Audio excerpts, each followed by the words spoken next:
Right then, yeah, Liverpool lose 1-0 in Turkey to Galatasaray in what was one of the worst games of football I think I've ever seen in my life. Liverpool didn't deserve to win. Did they deserve to lose? Possibly, but it was a very flaky at best penalty decision from a referee who I thought was dreadful. And I know I'm only 25 seconds into this video, and I promise you, this is not an excuse at all, but I thought the game was dreadfully officiated and it didn't help Liverpool's cause. Now, Liverpool, again, didn't help themselves. There were too many players who just underperformed. I think questions can be asked about most of them, which in turn leads to questions about the manager and the setup and the tactics and exactly what Liverpool are trying to do. But clearly it's not quite right at this moment in time, and it does feel like Liverpool just need something to click, something to go their way, and it just hasn't in the last couple of weeks. And, you know, earlier on in the season, maybe they were, without playing well, but they were scoring late goals, they were winning games from the bench. In the last couple of games, they haven't played well at all. There's, again, so many players who just feel completely off the pace, whether they're not fit enough, whether it's something else is going on, I don't know, but yeah, it just doesn't look right. And of course, what compounds it is the two injuries. Liverpool lose Alisson Becker to another injury. It's so often unfortunate that Alisson gets injured. It seems to be a yearly occurrence that you can rely, or unfortunately, on Alisson getting injured, and you know that your sub-goalie's going to have to come in. And we saw way too much, really, of Cohesion Kelleher when he was here, Adrian when he was here. And now, listen, Kelleher is a good goalkeeper, and I'm sure Mamardashvili, if he has to play for a while, will be the same. But yeah, it's not great when you lose your goalkeeper again, and then Ekatike picks up what looked like a hamstring injury in the second half. And actually, both of those injuries, it looked like they come from poor Liverpool passes, which was a theme of the evening. It was just a big mess from start to finish. It's just so hard to find any positives whatsoever from that. Like I say, other than the fact that it probably should have been 0-0 if not for a contentious penalty decision. So Liverpool at this moment in time, again, individuals who are not playing well, and there's plenty of them. You can name loads of them, and I'll have a little chat about a few of them in a moment, but the balance isn't right. We just don't look like a cohesive unit when we're attacking. Nobody seems to know exactly what their job is. Everyone seems a little bit all over the place at this moment in the last couple of games in particular. And yeah, it is causing issues for us, which isn't ideal, of course. So individual performance then, again, from a negative point of view, Ibu Konate is just having one at this moment in time, you know, which is, listen, you're not going to blame him for the goalkeeper getting injured because there's a million things, but like his poor pass leads to Alisson having to scramble and then he goes off, and a couple of times he just give the ball away poorly, really, really poorly. Defensively, not amazing either. Probably dealt with it a little bit better, the physicality that Galatasaray had to offer, to be honest with you. But his use of the ball, it looks like his head's somewhere else. And whether that's in Madrid or I don't know where, but like that player doesn't deserve to play for Real Madrid at this moment in time. He doesn't really deserve to play for any team. He deserves a bit of, bit of time on the bench. And I wonder if the manager's even thinking a bit of Joe Gomez at some point. I don't know. You move into midfield, not great there. You know, the full-backs, not great there. Up front, we didn't see anything from anyone of anything, but again, they didn't really get the ball. Liverpool have one proper chance in the whole game, where Ekatike runs through. Probably should do better. Obviously, Gakpo maybe a little bit unlucky that his need effort is cleared off the line, but there wasn't much to write home about. I thought they might have got a bit of joy from Frimpong in the first half. He looked like he had the beating of his man.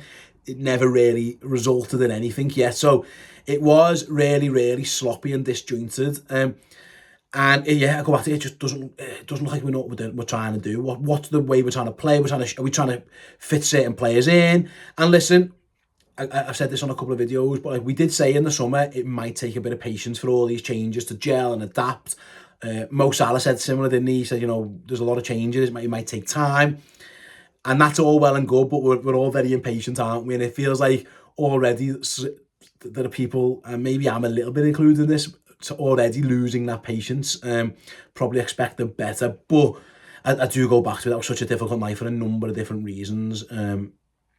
It just wasn't great. I do think the manager needs to start looking at picking players who are in form now, but then there aren't that many who are, if truth be told. That's the problem. The sub at the end when he brings McAllister on for Ekatike, at 1-0 down, personally, I would rather that be Rio and Gamoa for a number of reasons. Just get another attacker on the pitch for a start, but also Alexis is having a really, really tough time. He's another one who's really playing really poorly, and that isn't helping Liverpool's cause at all. So yeah, a combination really of it just isn't looking quite right. It's undeniable. We can't deny that. And then on top of that, certain players just not performing to their level, and you get that what was a pretty messy performance. Like I say, I must say the penalty isn't a penalty for me. It's a slight catch of his arm, but it's European football, and sometimes you get bad refs, and that ref is dreadful. The fella who looks like Trossard, he's just a crap ref. But sometimes you've got to be better than the ref's ref. And again, their goalkeeper, how many saves did he have to make? Not much. Alexander Isak comes on for a good half an hour and gets 4 touches, I think I saw, of the ball, 4 opportunities, one of which comes seconds after, and actually he does quite well to get to it, and then unfortunately he doesn't get the shot right. He kind of shins it. But yeah, listen, you put him on the pitch, he's £125 million centre forward, and you can't get the ball to him. And I understand Galatasaray are defending deep, and the stop-start tactics, and the feigning of injuries, and the going down, and I understand all of that. But you've got to be able to find the ball, you've got to be able to get it to him, and Liverpool couldn't do that. So you look individual performance throughout the whole team, it was just really, really poor. And whoever the player you dislike the most is, or whatever, then you're probably going to say blame them for this one, and you're not wrong, but you could actually point fingers at pretty much all of them, and that's the concern here. It's been 2 games now. The first half against Palace was as bad as I've seen Liverpool. Today's first half was a bit brighter than that, but that's a low bar. The second half was, again, a big mess. Liverpool just got themselves away from home with a poor ref and players going everywhere, and they just couldn't overcome it. So that is a big worry. But again, you don't want to throw babies out with bathwater. It's 2 defeats in a weekend and 2 poor performances. And I know a lot of people are probably really, really worried. And I'd be lying if I said I'm sat here thinking the garden's all rosy, because it absolutely isn't. There's things that we need to work on and get better at. I think the manager, I think that while he's trying to make all these tweaks, what's hurting him is there are too many people not informed as he's trying to settle all these lads in. 2 injuries that they certainly won't help that at all, and hopefully neither of them are serious. But when players go down with muscle injuries, I know there's an international break coming up, so it's in one more game, and maybe they can get through Chelsea and see where they're at going forwards. But yeah, too many lads out of form. Maybe we just get through the Chelsea game. Hopefully Liverpool can beat an also depleted Chelsea who keep getting players sent off, and then try and can Arnold start work on something in the break. I mean, a lot of us players will be away, so that will be difficult, but it really is at this moment in time. It's just not great to watch. It's not really that fun. They're not creating enough chances, especially in the second half of this game. I'm always worried about individual errors, and what too many of those are happening. So yeah, I wish I could be more positive, and I usually try to be positive. I'm usually a positive person, but it's hard to pick anything really that you can take from any of these last couple of games with any certainty, other than the fact that we know they're good players, and you'd like to think this manager and this team can turn things around. But it's been a pretty tough week for Liverpool, and it's not going to get any easier when they go to Stamford Bridge at the weekend. 3 very difficult away games. They've lost 2 of them. It will be really, really, really, really gut-wrenching if they go into the international break having lost 3 consecutive games. So hopefully they can figure something out between now and then. But for me, Kanate's got to be on the bench next game. I think I'd have to go for Joe Gomez. He tried to do things there. He left players out. Salah didn't play. He's been in bad form.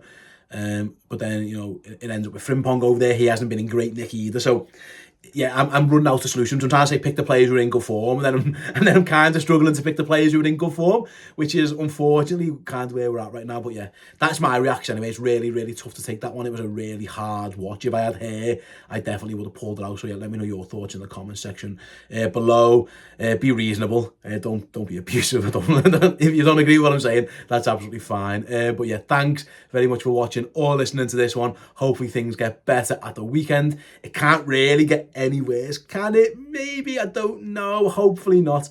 Catch us all soon. Take care, everyone.